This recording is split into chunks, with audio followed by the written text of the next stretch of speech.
समाज के सामाजिक संरचना का सिद्धांत theory of social structure of society का जब भी जिक्र आता है तो क्लाउड लेवी स्ट्रॉस का नाम बहुत ही महत्वपूर्ण लिया जाता है। क्लाउड लेवी स्ट्रॉस ने संरचनावाद, स्ट्रक्चरलिज्म और संरचना को समझाते हुए कुछ विशेष प्रकार के विचारों को प्रस्तुत किया और उनकी थ्योरी संरचनावाद के संबंध में बहुत ही महत्वपूर्ण हो जाती है। लेवी स्ट्रॉस ने कानून और दर्शन शास्त्र का अध्ययन किया। स्ट्रॉस ने मार्क्स के दार्शनिक विचार पर अपना शोध आलेख लिखा तथा 1937 में वह फ्रांस छोड़कर जब ब्राजील गए वहीं उन्होंने समाजशास्त्र को पढ़ाया।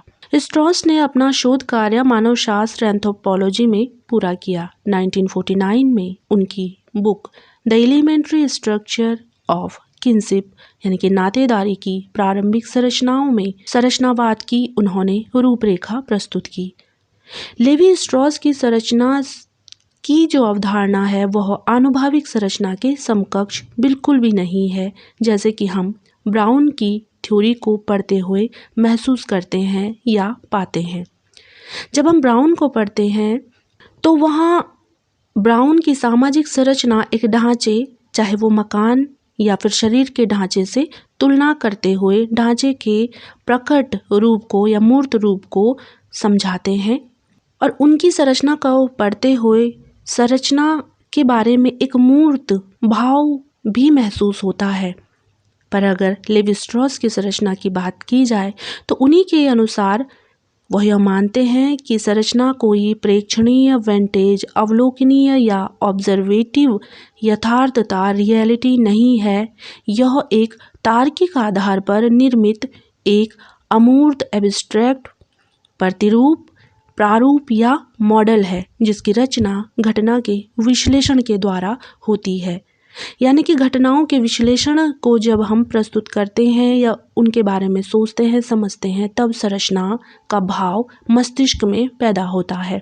असल में सामाजिक संरचना ऐसी अवधारणा ही नहीं है जिसको हम किसी ढांचे या किसी मूर्त यथार्थता से जोड़ें और जो अवलोकनीय हो, यानी कि जिसे देखा जा सके, जिसे मूर्त रूप में या प्रकट रूप में आँखों से अवलोकन किया जा सके।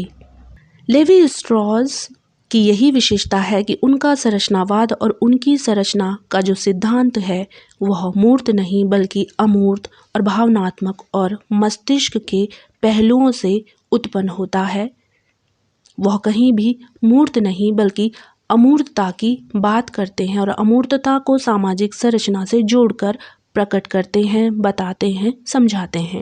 स्ट्रॉस के अनुसार सामाजिक संरचना के अगर प्रकारों की बात की जाए तो उनके रूप 3 तरह से बांटे जा सकते हैं। सबसे पहले बृहत या बड़ी संरचना के रूप में सामाजिक संरचना को स्पष्ट किया जा सकता है। बृहत संरचना के अंतर्गत समूह और समुदाय ऐसे वह संख्या के आधार पर विभाजन कर रहे हैं। दूसरा छिपी संरचना जिसके अंतर्गत संस्था, मूल्य, प्रतिमान आदि आते हैं।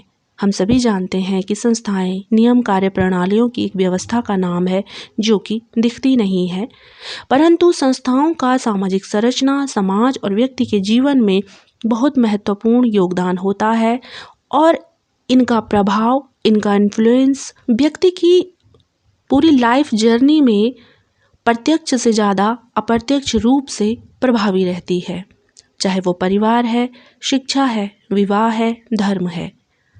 इनसे हम प्रभावित होते हैं परंतु इनका प्रकट रूप कम दिखता है, जबकि व्यक्ति के जीवन में यह अप्रत्यक्ष रूप से व्यक्ति को आजीवन प्रभावित करती हैं। स्ट्रॉस के अनुसार तीसरी संरचना मस्तिष्क की संरचना है और मस्तिष्क की संरचना ही निर्णायक संरचना है, ऐसा स्ट्रॉस मानते हैं।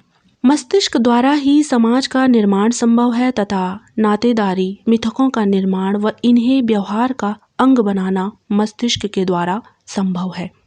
यहाँ एक बात और स्पष्ट है कि उन्होंने अपने अध्ययन को 3 भागों में बांटा। सबसे पहले नातेदारी सिद्धांत, किनशिप थ्योरी, दूसरा मिथक शास्त्र, मिथ, और तीसरा ट्राइबल आदिवासी वर्गीकरण, ट्राइबल क्लासिफिकेशन।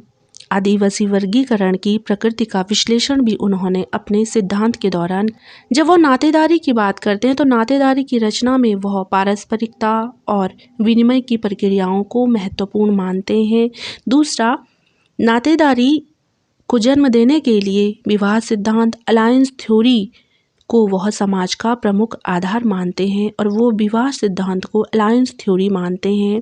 और जितने भी प्रकार के सामाजिक संबंधों की विनिमयता है, एक्सचेंज विचारों का है या वस्तुओं का है, वह अलायंस थ्योरी से होकर गुजरता है। किसी भी समाज की गति, वृद्धि, गतिशीलता, विकास के लिए अलायंस थ्योरी को वो बहुत महत्वपूर्ण आधार अपने सिद्धांत में मानते हैं। अतः स्ट्रॉस के अनुसार सामाजिक संरचना के जो 3 प्रकार हैं, बृहत संरचना जिनमें समुदाय, समूह, छिपी संरचना, संस्थाएं और मस्तिष्क की संरचना, जो कि बहुत ही महत्वपूर्ण स्ट्रॉस के द्वारा बताई गई हैं।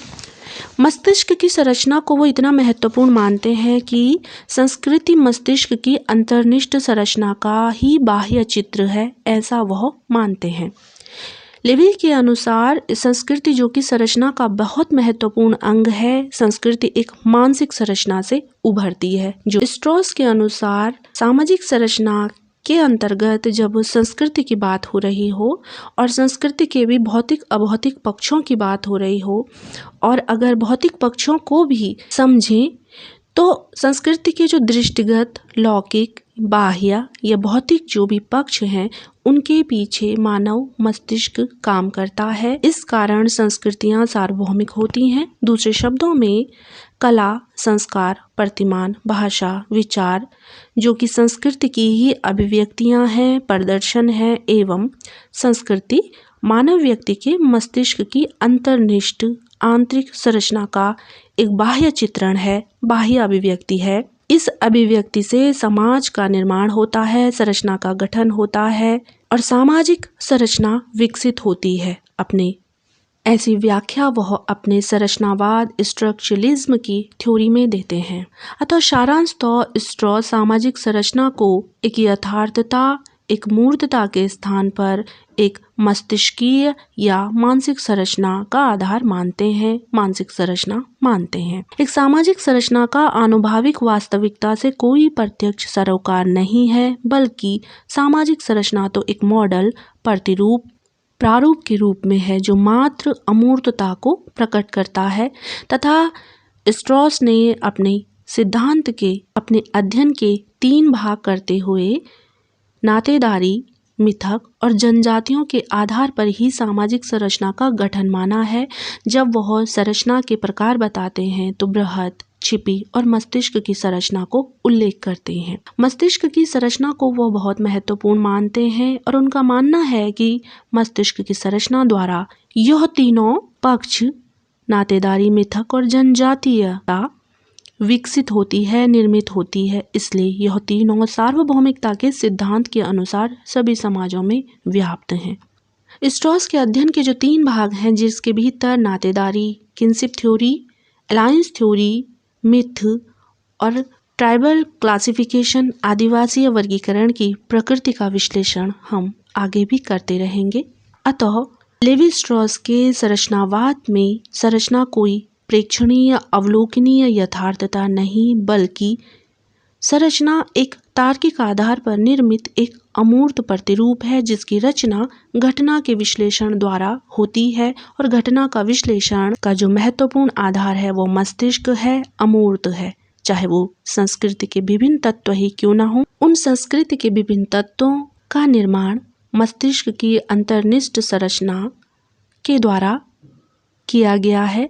दृष्टिगत, लौकिक, बाह्य संस्कृति के पीछे भी और कला, संस्कार, प्रतिमान, भाषा के पीछे भी मानव मस्तिष्क का ही योगदान महत्वपूर्ण है।